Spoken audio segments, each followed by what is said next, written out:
TG Geeks, episode 46, November 9th, 2015. I wish I had a transporter.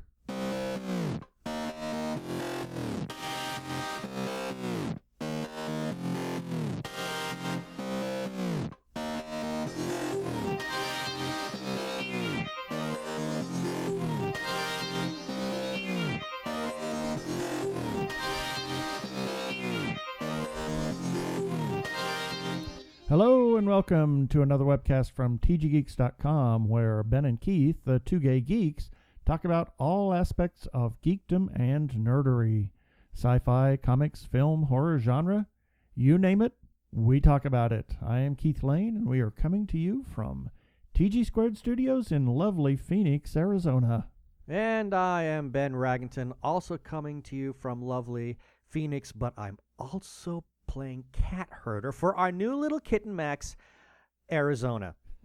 Okay, and let's get to the news.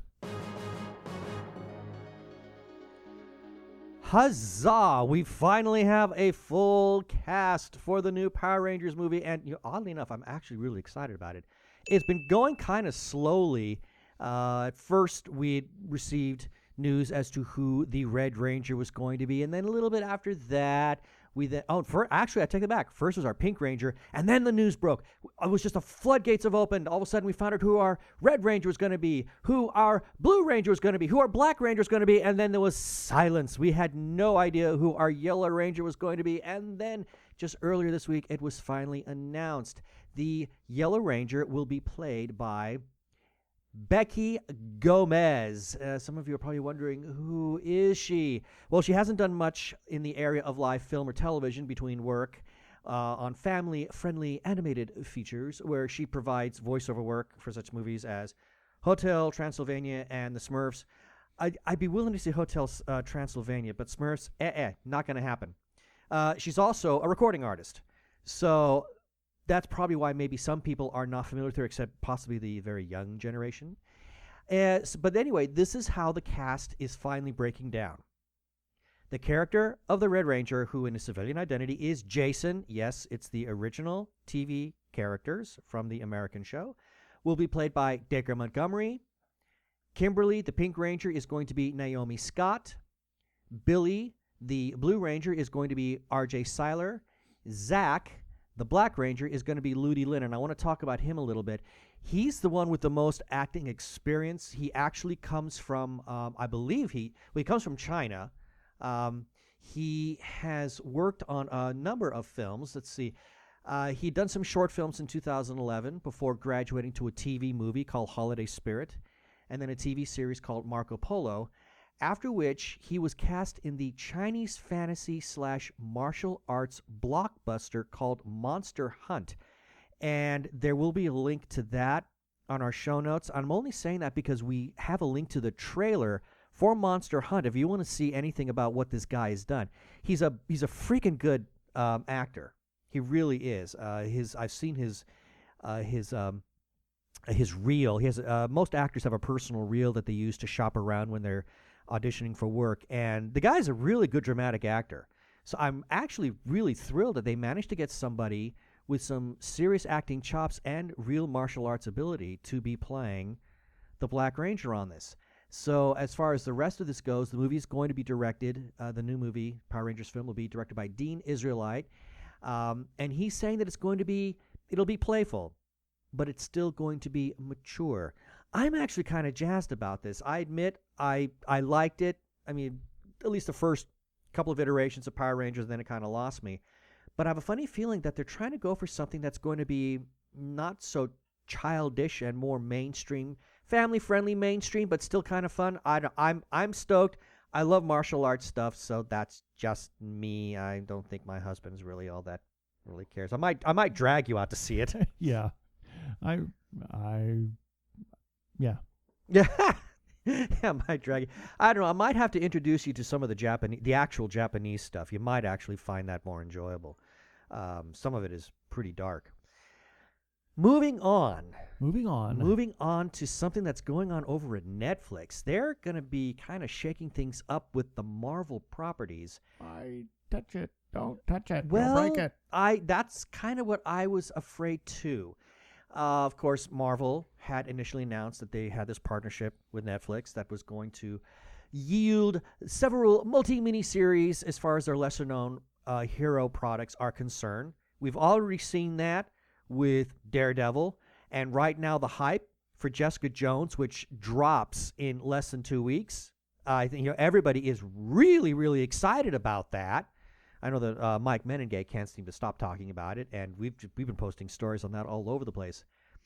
Well, it turns out that there is some concern with one of the properties that they had originally been working on, and that was Iron Fist. Apparently, they're having a really hard time trying to figure out some way to turn that into a series. Now, what I have here, this all comes from a news source called Peel the Orange. Apparently, they heard back from some people over at the studios who are saying that they may want to be turning Iron Fist into a Netflix exclusive feature film. Apparently, they can't seem to find some way to draw this out into a series. And not having really read the comic book, I can't say what it is or isn't about that property that makes it so difficult to change into a series. But they have to keep him because he's a Defender. And we know that Netflix is going to be doing this Defender series, so they have to have him. However, it looks like what they may be going is with the Punisher, a character from Marvel who will be making an appearance in the second season of Daredevil. I'm kind of like with you on this. Why touch it? Because I was just so enormously happy with Daredevil and very excited with what they're doing with Jessica Jones. That, of course, we talked about the plan that they had, how they're going to be alternating these series, for 6 months. Or if, for a certain time of the year, you can have your Daredevil. 6 months later, do your Jessica Jones. 6 months later, you're going to have your Luke Cage. 6 months later, you're going to be introducing your what was supposed to be Iron Fist. And at the same time, you would still continue to release second seasons, third seasons, fourth seasons of all reestablished shows, really just building up this entire Netflix universe of Marvel property and then dovetailing that all into Daredevil. I thought it was a great idea. Yeah, Defenders. Defenders. I'm Daredevil. And it may be if they've got,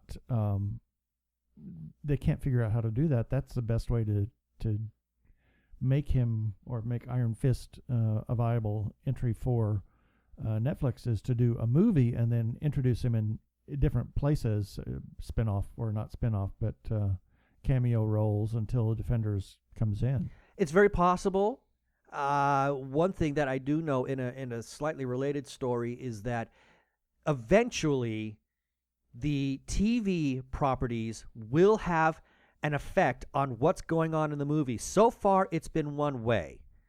We've seen everything that's happened in the movie stuff, like what happened in Captain America Winter Soldier had a direct impact on Agents of S.H.I.E.L.D. Same thing with the Avengers Age of Ultron. That had an effect on what was going on in Agents of S.H.I.E.L.D. And, of course, we keep hearing talk, or at least we heard talk in Daredevil. Everybody kept, yammering on about what happened in New York. Obviously, they were making references to the first Avengers film. And that kind of sets the stage for all of the troubles that are going on in Hell's Kitchen. Hence, you've got Kingpin kind of rising to the top in an attempt to totally destroy Hell's Kitchen so that he can rebuild it because it's been so messed up as a result of what happened in New York City. So it's nice that we've seen that one-way effect, but now it's about time that we start to see things work from the TV universe into the movie universe, and possibly if what they you're saying. Introduce enough characters, yeah, and clearly they're doing that. And having Luke Cage have his own feature film on Netflix might be the avenue to do that. As nervous as this story made me, one thing that I keep telling myself is I trust them. They did a brilliant job with Daredevil. There's every indication that they're doing a brilliant job with Jessica Jones, so I will trust them on what they are doing.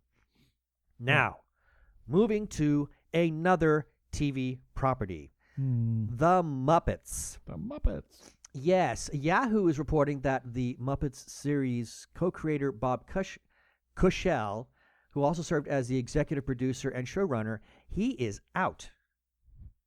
Out and Z. Bye-bye. Na, na, na, na, hey, hey. Yeah, and Kristen Newman, who worked on Gallivant, oh dear, is in talks to replace him. And we tried Gallivant. There was only one scene in the episodes that I watched that actually had me laughing hysterically out loud. That was it. The rest of it, I was kind of like, okay. So I don't know what to think about that. I mean, and what's more, the second half of the Muppets freshman season, specifically the 6 episodes that are airing after the show's mid-season hiatus, are apparently going to look very different from the first half. Now, Deadline is saying that the series was rushed to air, leading to a clash in styles and vision between Cushell and co-creator executive producer Bill Prady. The second half of season 1 is reportedly being considered a relaunch. Interesting. Yeah, and following a summer full of fanfare and Kermit/Piggy breakup news stories, The Muppet debuted in September to a 9 million viewership and a 2.9 demo rating, and we were a part of that. We watched that. For the first 3 episodes, it has averaged 4.4 million and a 1.4 demo rating. That said, its freshman run thus far has improved ABC's Tuesday leadoff numbers, 55% in total viewers, and 73% in the demo. Okay. I know Joe is going to absolutely crucify me for saying this. This might be a good thing. He always maintains that the Muppets are actually very adult. I don't entirely agree with that, but what I would like to see is the Muppets be a little darker.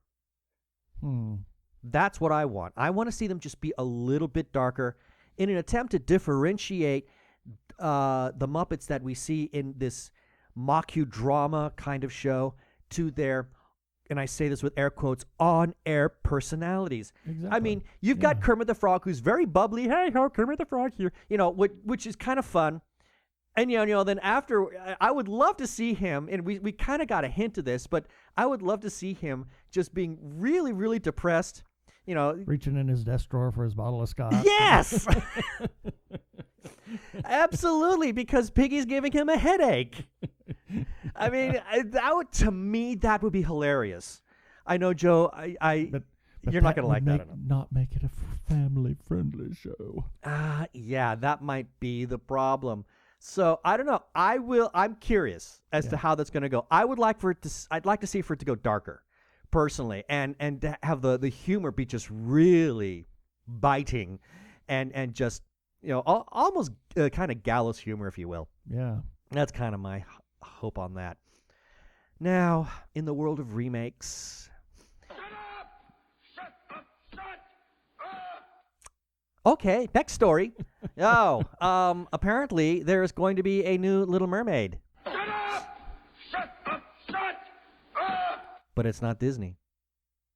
No. It's Universal. Oh, really? Shut up! Shut up! Shut up! I'm not quite sure what you're confusing me. I don't know what you really think about this. I don't know. Yeah. Well, if it's somebody else other than Disney trying to do Little Mermaid, then I don't know. What was it? Oh, it was the remake of Peter Pan. Oh, that God. just tanked. Yeah, that was Neverland? No, the one that just came out. Was that Neverland? No. What was it? Oh, I don't even remember what it was called. Yeah, whatever the hell it was. I thought it was called Neverland, but maybe I'm wrong.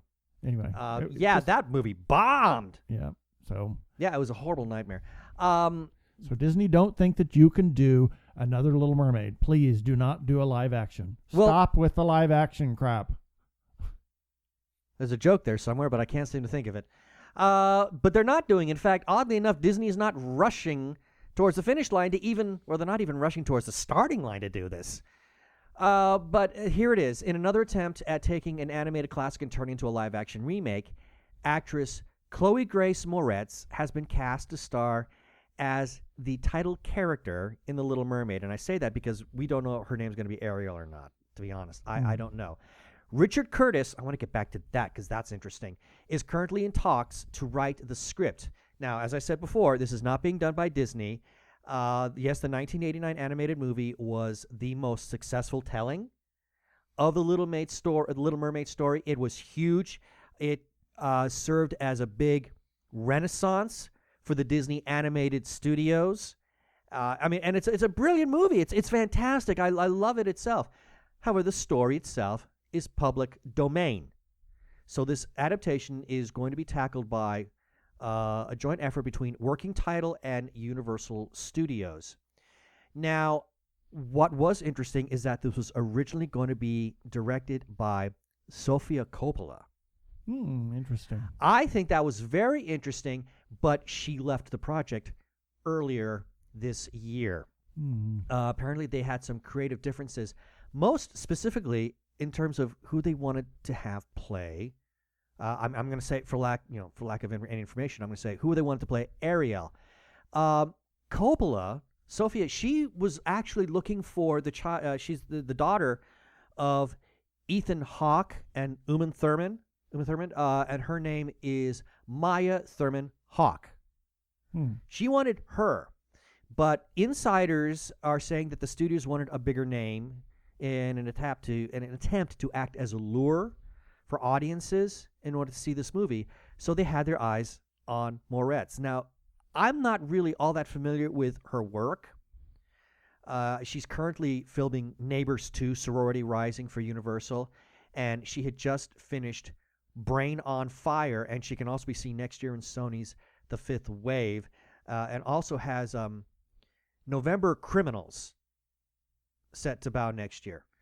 I'm not familiar with any of these. None of them. So how she's a bigger name, I don't know.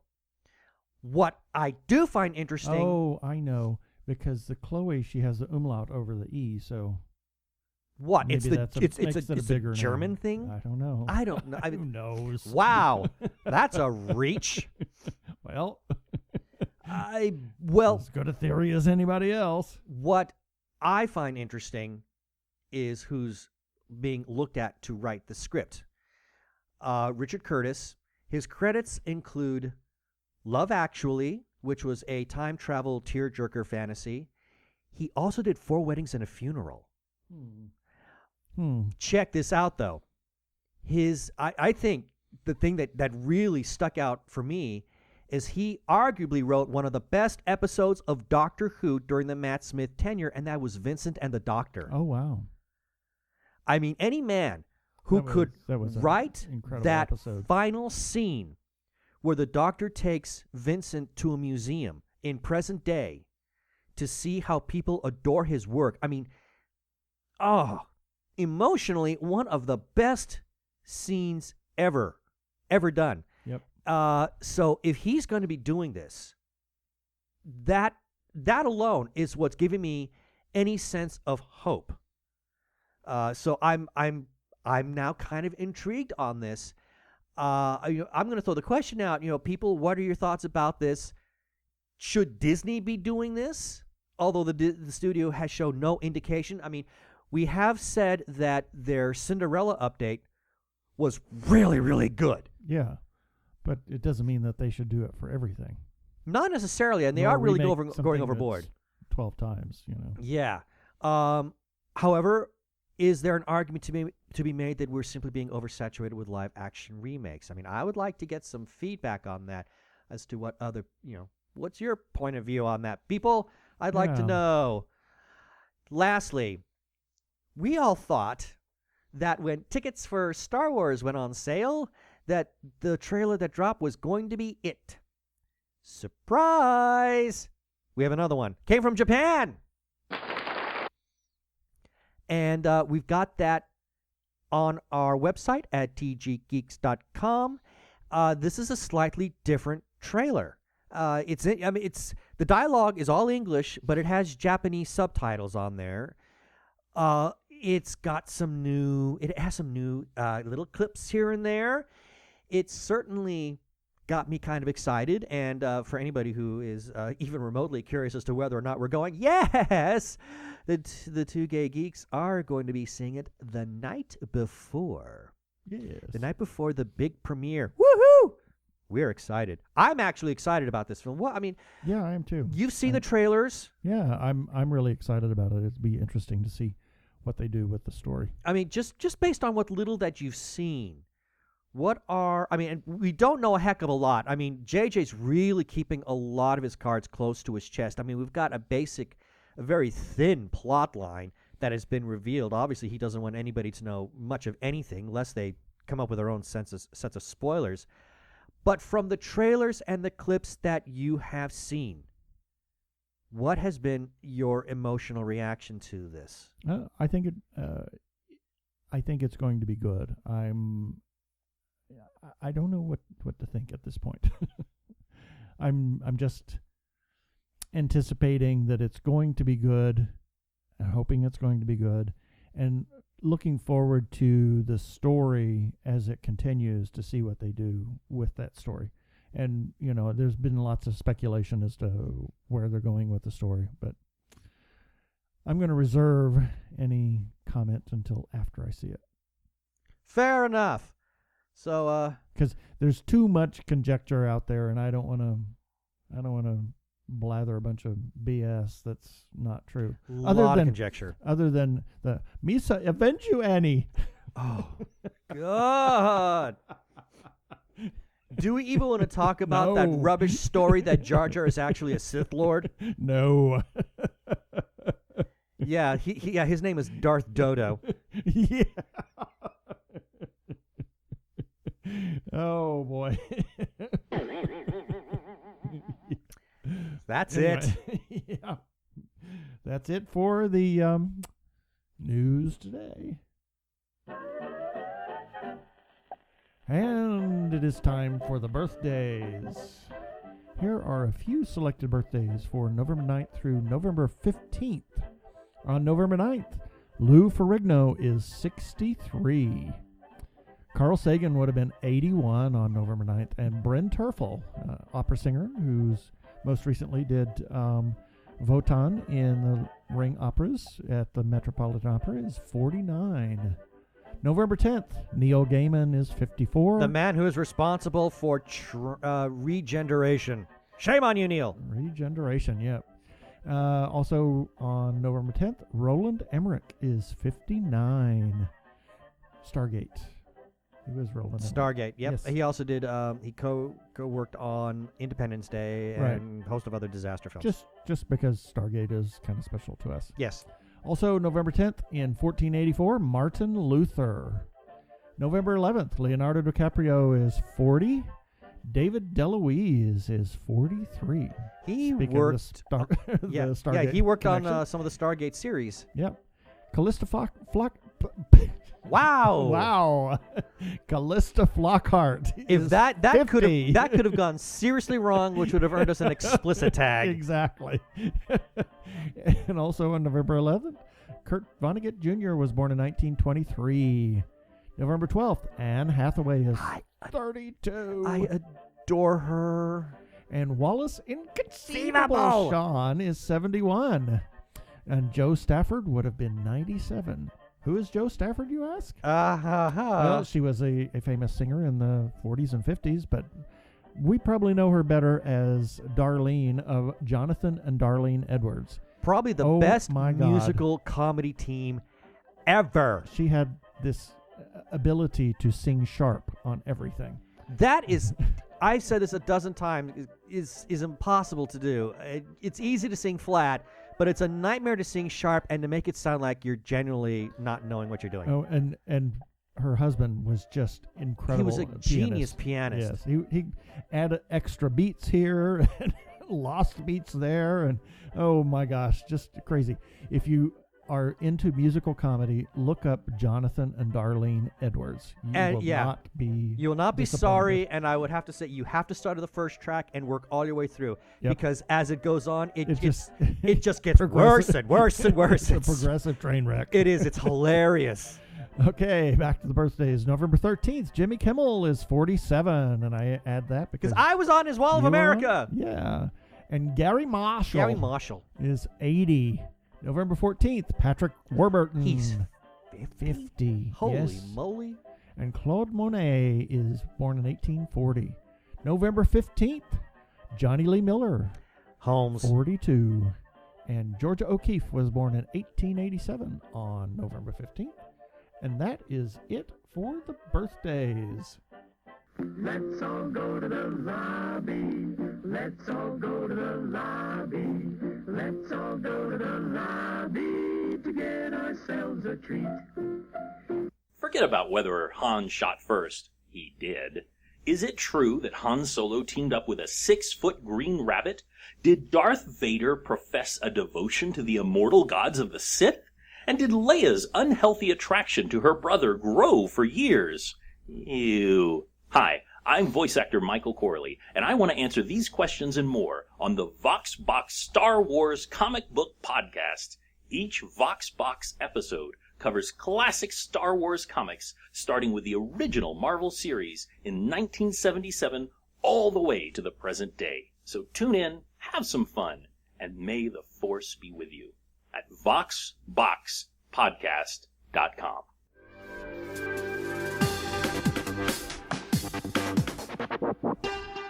Go give a listen to our friends over at VoxBox Star Wars Podcast. And now, we got lots of listener feedback today.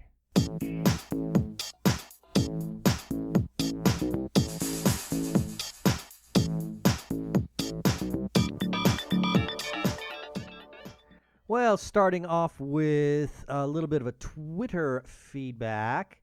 We heard something back from Christy Hartman, and people are wondering, who's Christy Hartman? Well, we interviewed her. C.A. Hartman. C.A. Hartman. We interviewed her. For Valley Chronicles. Exactly. And she took a look at our story regarding the Star Wars trailer that we just talked about. She simply wrote 3 words that say it all. That was cool. Yeah, it was. Yes, I seem to remember I don't know if it was during the show or after the show, but we talked a little bit longer, and she said that, yeah, she's really kind of looking forward to the Star Wars film. We might have her back on when the movie drops, when the movie finally premieres, and we might have a nice little... We'll chit-chat about it. Yeah, a little deep geeking on the Star Wars flick. Then our friend Crazy Joe, and I said, Crazy Joe. every so often, Joe and I disagree. I still think he's an awesome guy. I love you, Joe. I really do. He said regarding the Muppet story, dislike. When are the networks going to learn to keep their hands off? We were just talking 2 days ago about how good the show is. Easily my favorite new show of the season. It's #1 with the target audience and ABC's biggest comedy hit in 4 years, and still they're going to tamper. Frowny emoticon. This does not bode well. Leave it alone. The show is hilarious and needs no network interference. Okay. Well, I don't know if this is a case of network interference, though. Based on the story that we just read, it sounds like it's more a creative difference with the people that are working on it.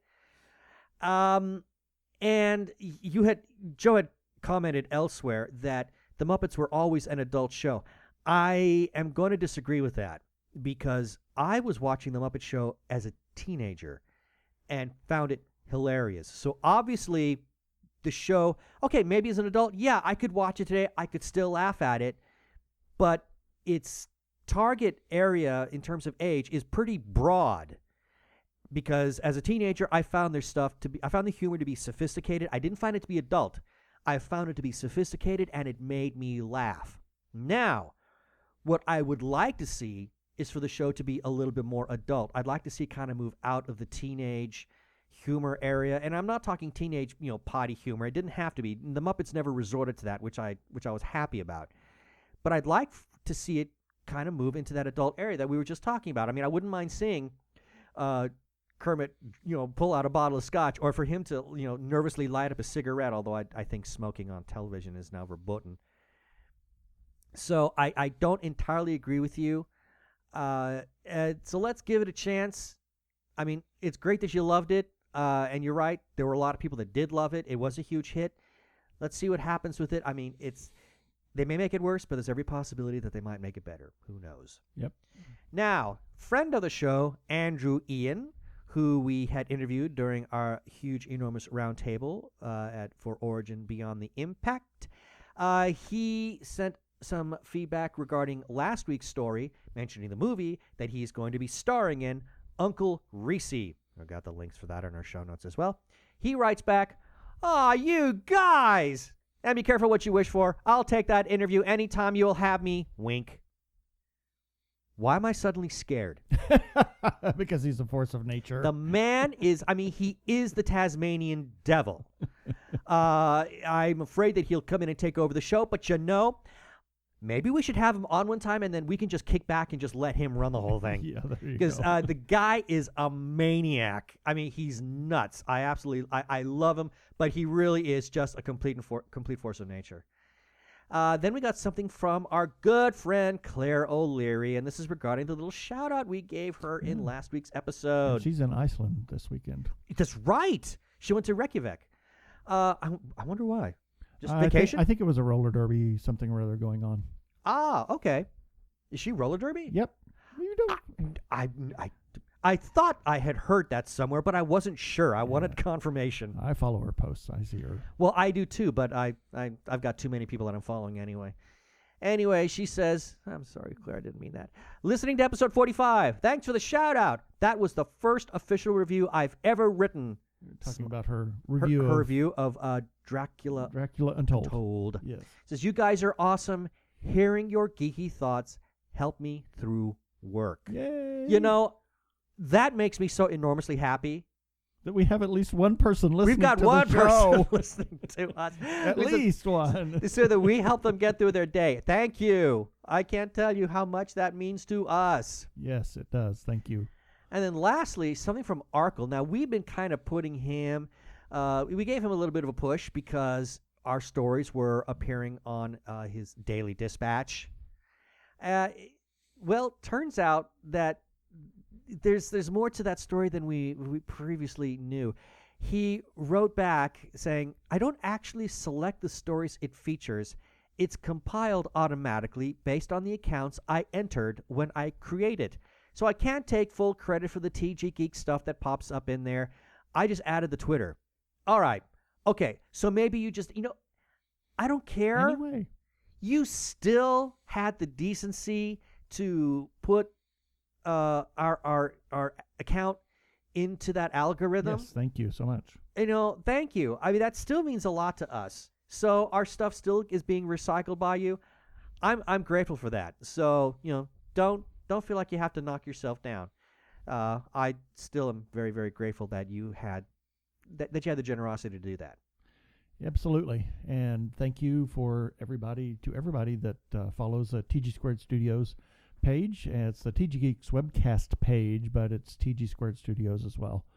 And if you like our show, or even if you dislike it, you can comment on that Facebook page, on our YouTube episodes, or at tggeeks.com, and you could receive a shout out on a future episode. Or you can call our listener feedback line, and we'll play your comment on air. 469 TG Geeks. That is 469-844-3357. This is Mark Biaggi, and you're listening to the Two Gay Geeks webcast. You name it, they'll talk about it.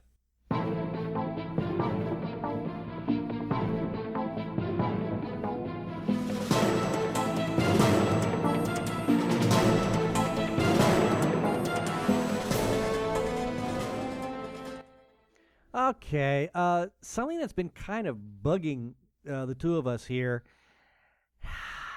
the concept of the idiot plot. And this is kind of a discussion. I thought about this afterwards. I didn't tell you about this while we were putting this together, but this is kind of for you, David Wagner. So as well. David's having issues. Is this because of his discussions regarding the Flash? Yes, exactly. Yeah, our friend David Wagner, who we interviewed a couple of weeks ago, he just really is not happy with the Flash. Although he did say he likes Firestorm. But yeah, he's not caring for the Flash very much. I don't know if he equated it to an idiot plot, but No, it's not idiot plot. It's just more of that not being in the real world, and that's kind of what I meant by some of the idiot plots.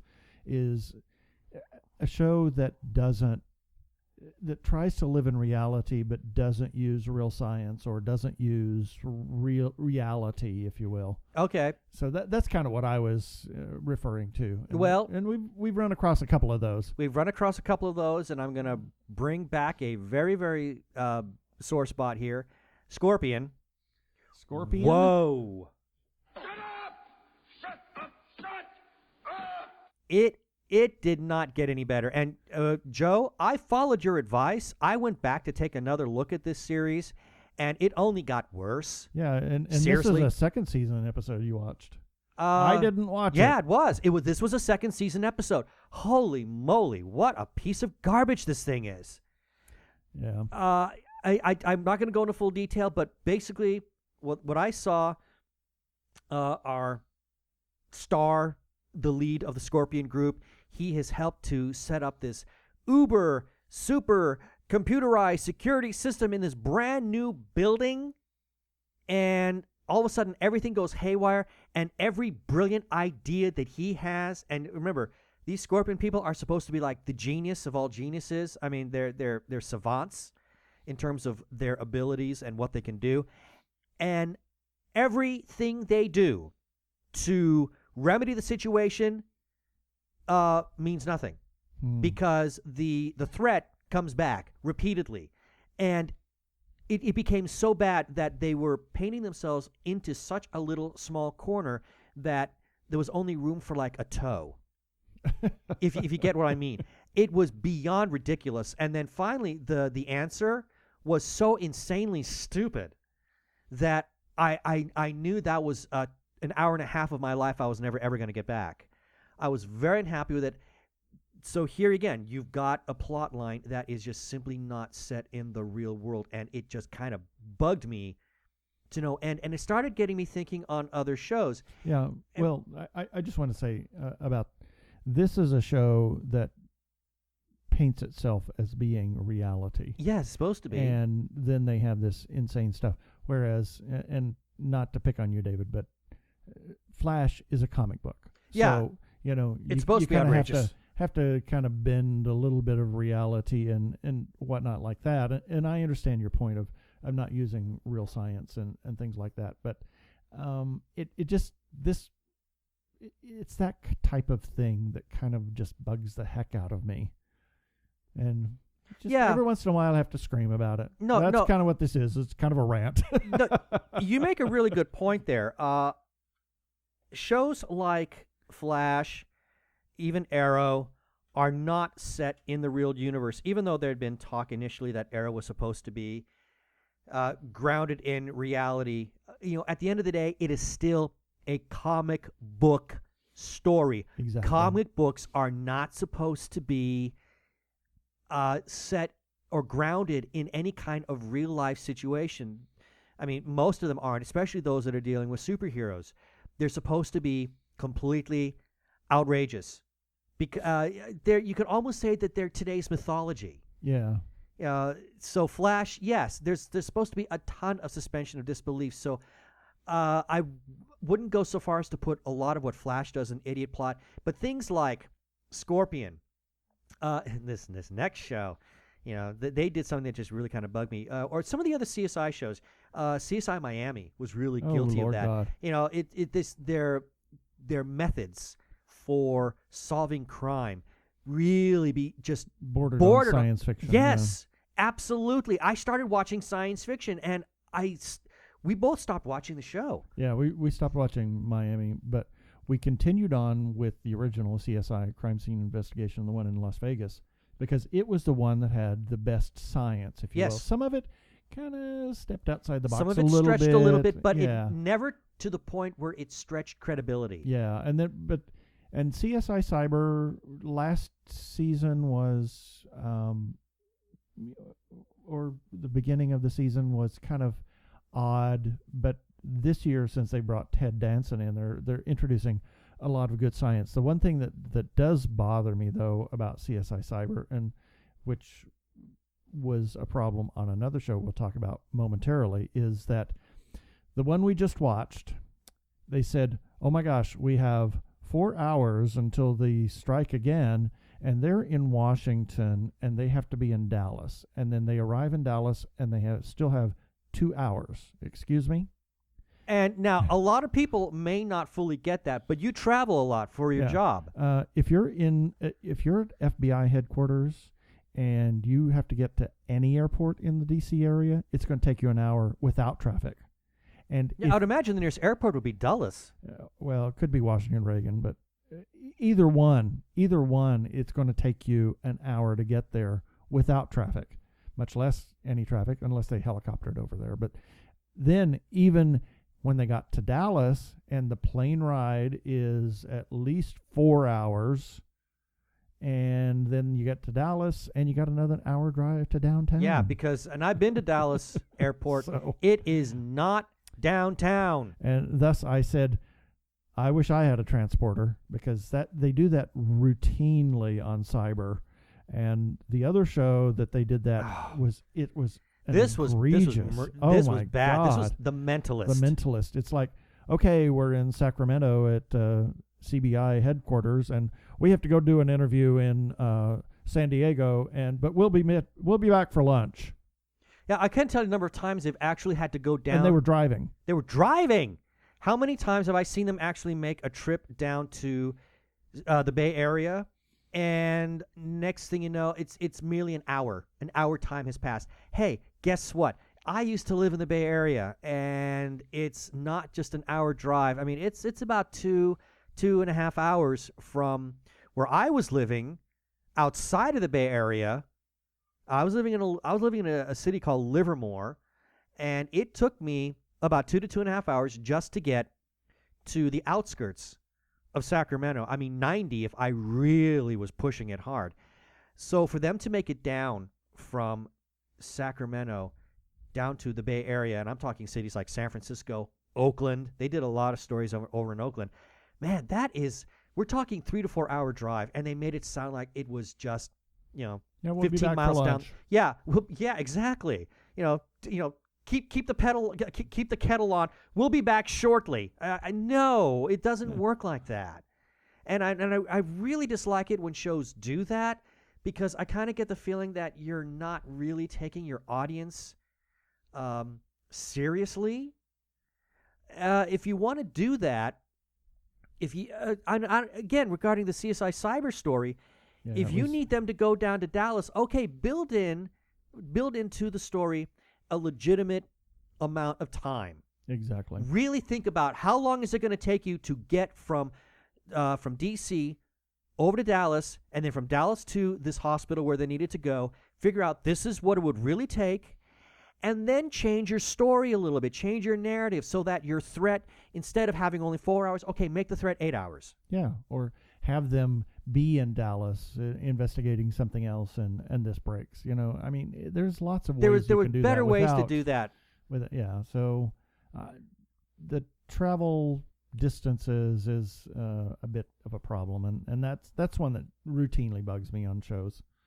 So I mean, I'm not a real stickler. I can certainly suspend disbelief, but and there are other shows that kind of play with that currently. Here's one, Arrow. Okay, now I just talked about how Arrow is supposed to be a little bit fantastic and all that, but let's be real. Where's Nandor Parbat? Yeah, somewhere over in the. It's just India down the road from Star. Or, Really? Like that. I thought it was just down the road from Star City. Yeah, it's just because over in they go Victoria. there a lot. It's just over in Victoria. Yeah, exactly. Yes, exactly. Star City is Vancouver, and Nandor Parbat is just across the channel in Victoria. That's it. I should have seen that one. Shame on me. But that's one that I think is completely ridiculous, because we've seen. We're gonna have a spa weekend at Nandor Parbat. Yeah, well, we've seen our heroes go to Nandor Parbat numerous times. Yeah, and that's another thing. Boy, how easy was it in a recent episode for two people from Team Arrow to just all of a sudden just hop on a plane and get over there, and something tells me that the headquarters for the League of Assassins, it's not exactly on your travel maps for Nandor Parbat. Exactly. Yeah. it's not exactly a hot tourist spot, I would think. So the fact they were able to find it, I don't know. Those things do stretch some level of credibility. I know I just gave this big spiel about how it's a comic book. You have to take things, but at the same time, sometimes you have to build in a little reality so that you can. You have to have some reality somewhere So, in order to make the fantastic stuff kind of work, because you do have that credibility stretch. You can stretch it just enough so that the series remains believable, but if you stretch it too far, it snaps. And I think maybe that's what happened in David's case regarding Flash. So I guess, were we sufficiently outraged, David? I hope. Yeah, let us know what you think about that. Let us know. I'm curious. And anybody else? Actually, and I'm going to put this out there. Yeah. For anybody who's listening, is there any show out there that that's does this to stretching you? it a bit too far? I would kind of like to know That takes themselves seriously. Now, the criteria is a show that is to be taken seriously, that stretches things just a bit too far and steps a little too far outside the box. Yeah. Give us your feedback on that. We really are interested, because it might be, interesting to see who has what thoughts on that. And Joe, I'm not referring to Fozzie Bear dating a girl. Oh, geez. No, not that. Not that.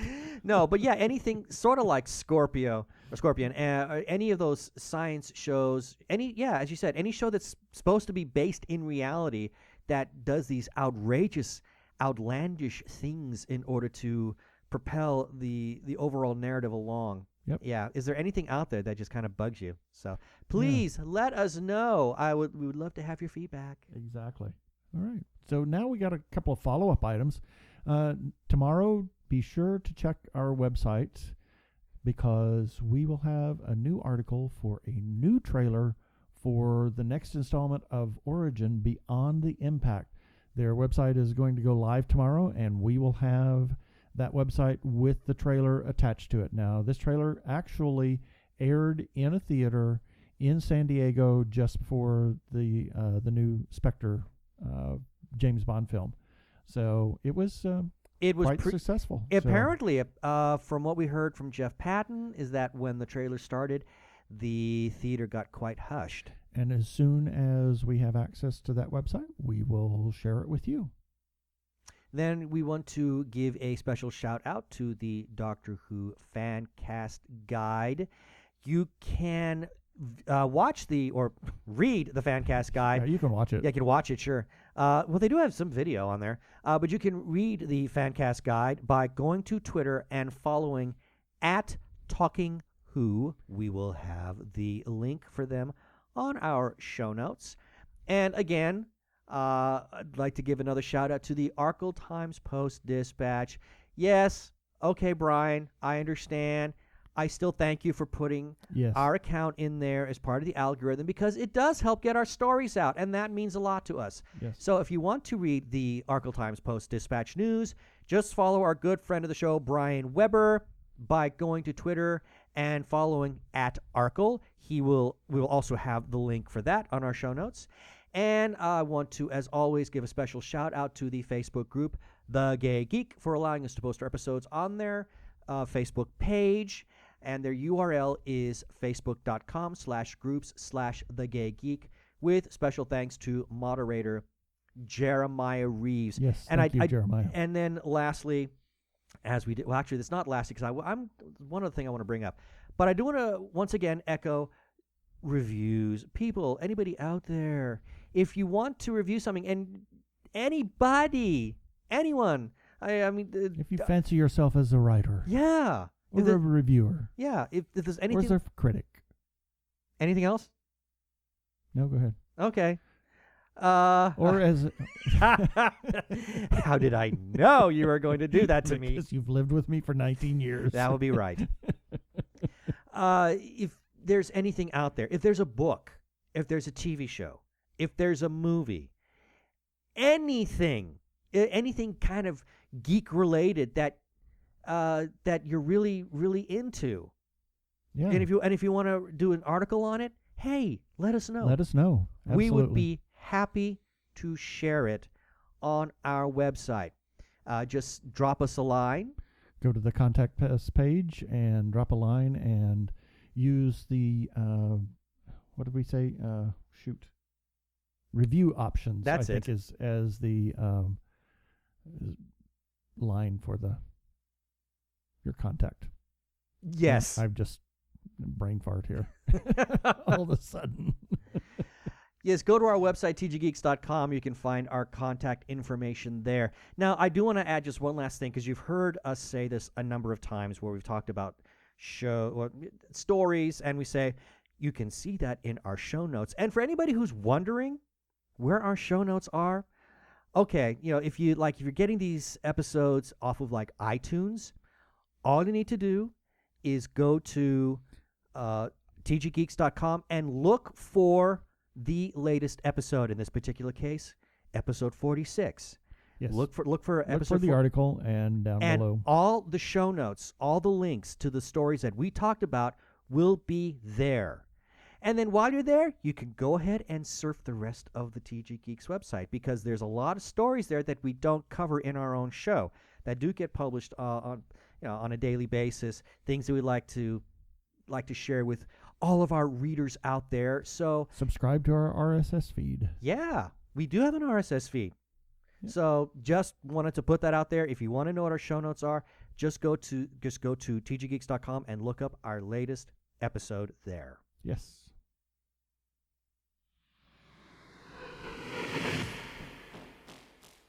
Up next time, probably more of the same. We might have an interview. You never know. But we do have an interview coming up in a couple of weeks. Yes, we do. And hopefully I will not have rented lips and trip over my own tongue like I was doing today.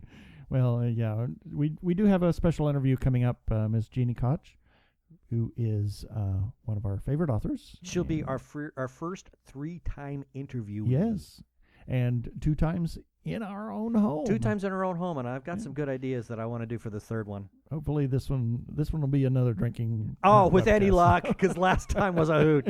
It may not have been great for you listeners, but boy, did we have a fun time. For us. All right.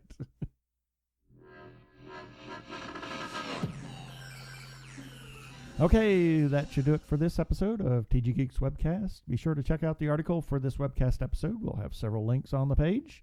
And remember, you can comment on our Facebook page or our website, tggeeks.com, or you can leave us a voicemail at 469-TG-GEEKS. That is 469-844-3357 from TG Squared Studios. I am Keith Lane. Thanks for listening. I bid you peace. Cheers.